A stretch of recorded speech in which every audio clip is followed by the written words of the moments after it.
Yeah Prakash Raj గారు నమస్తే అండి. నమస్తే అండి. యా నమస్తే అండి. సార్ నిన్న ఈ ప్రశ్న రావణ్ అరెస్టు అండ్ నిన్న తెలంగాణలో కూడా కేవీఆర్ అని ఒక జర్నలిస్ట్ని అరెస్ట్ చేశారు.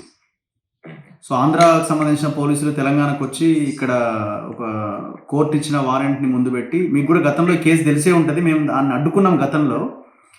యాక్చువల్గా అతను అనని మాటని అన్నట్టుగా ఎఫ్ఐఆర్లో పెట్టి నిన్న రాత్రి వచ్చి అరెస్ట్ చేశారు. ఏదైనా నిన్న ప్రశ్న రావణ్ అరెస్ట్ చేశారు. ఈ అరెస్ట్లు ఏంటి అసలు? ఇది నాన్ సెన్స్ కదా. అంటే ఒక్కటి తెలుసుకోవాలి, దేశంలో ఇది తెలంగాణ ఆంధ్ర అని కాదు, ప్రపంచంలో ఏ జర్నలిస్ట్ అయినా ఆయన ప్రశ్నలు ఎప్పుడు అబద్ధం తప్పుదని చెప్పలేదు. All questions have to be answered.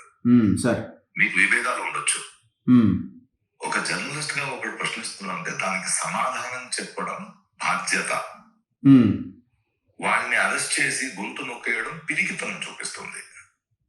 Okay, జనాలు మీకు పవర్ ఇచ్చింది టు గవర్న్. ఆ పవర్ ని మిస్యూజ్ ఆఫ్ పవర్ ఉంది కదా. మరి ఎవడో ఒక జనసేన వాడు సెంటిమెంట్ హర్ట్ అయింది, కంప్లైంట్ ఇచ్చారంట, దానికి రావణ్ ఎత్తుకు వెళ్ళిపోతారంట. ఏం జరుగుతుంది ఈ దేశంలో? అంటే అంత భయపడుతున్నారా మీరు? ఏమడుగుతున్నారు ఈ జర్నలిస్టులు? మీరు చేస్తున్నారని చూపిస్తున్నారు కదా. నిజం చెప్పకూడదా? అది అబద్ధం అయితే you come out in the open and say అది అబద్ధం అని చెప్పండి. ఆయన క్రెడిబిలిటీ రాంగ్ అండి, ఇలా ప్రశ్నిస్తున్నాడు, ఈ ప్రశ్నలకి ఏం ఇది లేదు అని సమాధానం చెప్పాలి. కానీ మీరెవరు అరెస్ట్ చేసి తీసుకెళ్లి థర్డ్ డిగ్రీ ట్రీట్మెంట్ అంటే ఏం చెప్తున్నారు మీరు? ప్రశ్నించకూడదు అంటున్నారా? ఈ దేశం పుట్టిందే ప్రశ్నించడం వల్ల. ఎంతో మంది ప్రశ్నిస్తేనే ఒక సైన్స్ గానీ, ఒక థాట్ ప్రాసెస్ గానీ, ఒక నమ్మకం గానీ అలా ఉన్నప్పుడు దిస్ క్లియర్ గా వాళ్ళ పిరికితనాన్ని చూపిస్తుంది. సార్ ఇప్పుడు అరెస్ట్ చేయడం ఒక భాగం అయితే, సార్ లీగల్ గా అనుకుందాము, ఈ థర్డ్ డిగ్రీ అనే లైన్ ఏంది అసలు? అంటే అదొక రకమైన భయం. మాట్లాడకూడదు. ఇప్పుడు సాయి కృష్ణ ఒక భయాన్ని సృష్టించడం సమాజంలో. అంటే మీరు చూడండి, ఆ కేవీ రెడ్డి గారు అరెస్ట్ చూడండి వీడియోలో. ఆ పిల్లోడి మీద, ఆ భార్య మీద, చుట్టూన్న ఆడవాళ్ళ మీద ఎలాంటి ప్రభావం చూపించుంటుంది. ఆ ఇమేజ్ ఆ పిల్లోడికి జీవితాంతం ఉండిపోదా? ఒక గాయం. వాటిలో ఏ కోపాన్ని నింపుతున్నారు మీరు? పిల్లలు కూడా మీద, ఒక సిస్టమ్ మీద ఒక అపనమ్మకం మీరు చేయట్లేదా? లోకల్ పోలీసు వాళ్ళని తీసుకురాకుండా స్ట్రేట్ గా రాత్రి నడు రోడ్డు మీద where is the due process? నువ్వు ఇంకో స్టేట్ నుంచి ఈ స్టేట్ వస్తే లోకల్ పోలీస్ స్టేషన్ కి వెళ్ళి ఇలా వచ్చామని ఆ లోకల్ పోలీస్ స్టేషన్ వాళ్ళని తీసుకొచ్చి ఆళ్ళు వదలని. మీ పోలీస్ స్టేషన్ ఇక్కడ లేదు కదా. లేదు కదా. మరి there is a process. Where is the due process? అదేంటి మధ్యరాత్రి అరెస్టులు, లాక్కెళ్ళడం, తీసుకెళ్ళడం? So this is even this government, state government also should look into it. Revanth Reddy garu should look into it. మీరేం చేస్తున్నారు మీ రాజ్యంలో ఇలా జరుగుతుంటే?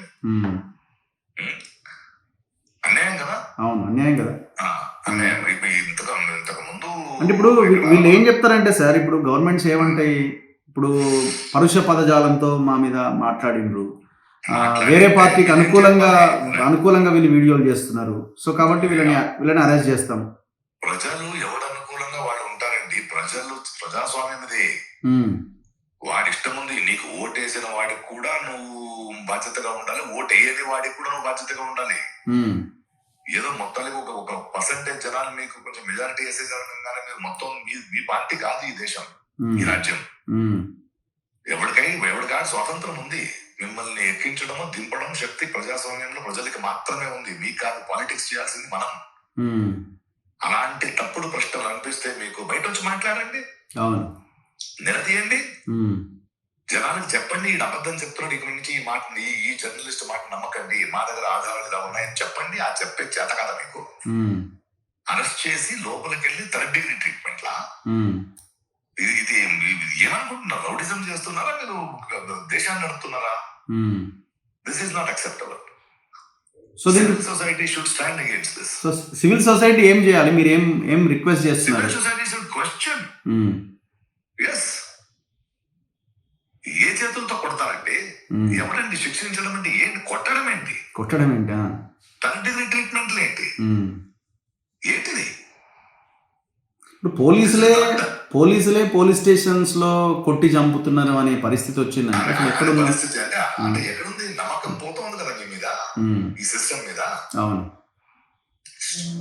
అస్సలు ఒప్పుకోవడానికి వీల్లేదు. ఉమ్. ఇప్పుడు నిన్న వెస్ట్ బెంగాల్లో ఒక చట్టం ఏదో తీసుకొచ్చినారు. ఆ, ఏ ఏ విచారణ అవసరం లేకుండానే ఏడాది జైలు శిక్ష. బీజేపీ వాళ్ళు బీజేపీతో పొత్తు పెట్టుకున్న వాళ్ళకు కూడా అరోగం వచ్చిందని చెప్పాలి మనం. ఆ, ఆ, ఆ. ఇదే కదా బీజేపీ చేస్తున్నది లాస్ట్ 12 years నుంచి. స్టాన్ స్వామి ఏమయ్యాడు, సాయిబాబా గారు ఏమయ్యారు, అవును.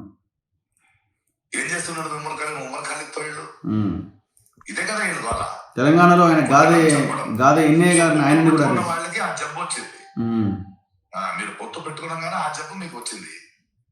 కానీ ఇక్కడ పార్టీలు ఏం లేవు సార్. ఇప్పుడు పార్టీలు ఐడియాలజీ కూడా ఏ పార్టీకి ఉన్నట్టు ఏం కనబడట్లేదు. No ideology. మీరు బ్రతకడానికి అక్కడ ఉన్నారు తప్పే, అంతే, జనానికి సేవ చేయడానికి కాదు. Yeah, yes, this will have long repercussions from the civil society. sir, yes, I put my protest for this. Thank you sir, thank you very much. Thank you. So ఇది ప్రకాష్ రాజ్ గారు తను మాట్లాడుతున్నది. ఈ దేశంలో అండ్ బీజేపీతో పొత్తు పెట్టుకున్న పార్టీలు కానీ పొత్తు పెట్టుకోని పార్టీలు కూడా పూర్తిగా వాళ్ళు దోపిడీ అన్న అంశంతోనూ ప్రజలకి దూరంగా ఈ వ్యవహారాలను చేస్తున్నాయి. చట్టం ప్రకారం, రాజ్యాంగం ప్రకారం నడుచుకోవాల్సిన ప్రభుత్వాలు, ప్రశ్నకి సమాధానం చెప్పాల్సిన ప్రభుత్వాలు పూర్తిగా పోలీసుల ద్వారా అరెస్టు చేయించి, 3rd డిగ్రీలు ప్రయోగించి, లాకప్ డెత్తులు చేసి అసలు ఈ దేశ ప్రజలకి ఏం చెప్పాలనుకుంటున్నారు, ఏం మెసేజ్ ఇవ్వాలనుకుంటున్నారు, రాబోయే తరాలకు ఏం మెసేజ్ ఇవ్వాలనుకుంటున్నారు. సో నిన్న కేవీఆర్ అరెస్ట్ కానీ, ప్రశ్న రావణ్ అరెస్ట్ కానీ ఈ సొసైటీకి ఏం సమాధానం చెప్తున్నది అంటే ప్రభుత్వం తరపు నుంచి అన్న ప్రశ్న ఆయన లేవనెత్తుతున్నారు. ఆయన కూడా జస్ట్ ఇంతకుముందే ఒక ట్వీట్ కూడా చేయడం జరిగింది. సో ఆయన ట్వీట్లో ప్రధానంగా ఇప్పుడు ఆయన మాట్లాడిన అంశం నేను ట్వీట్ చేయబోతున్నాను చెప్తున్నది మన వీడియోలో.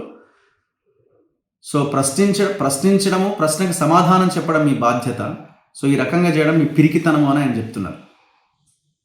ఖచ్చితంగా సివిల్ సొసైటీ, ప్రజలు దీన్ని ఖండించాల్సిన అవసరం ఉన్నది. చూస్తూనే ఉండండి మన తొలి వెలుగు.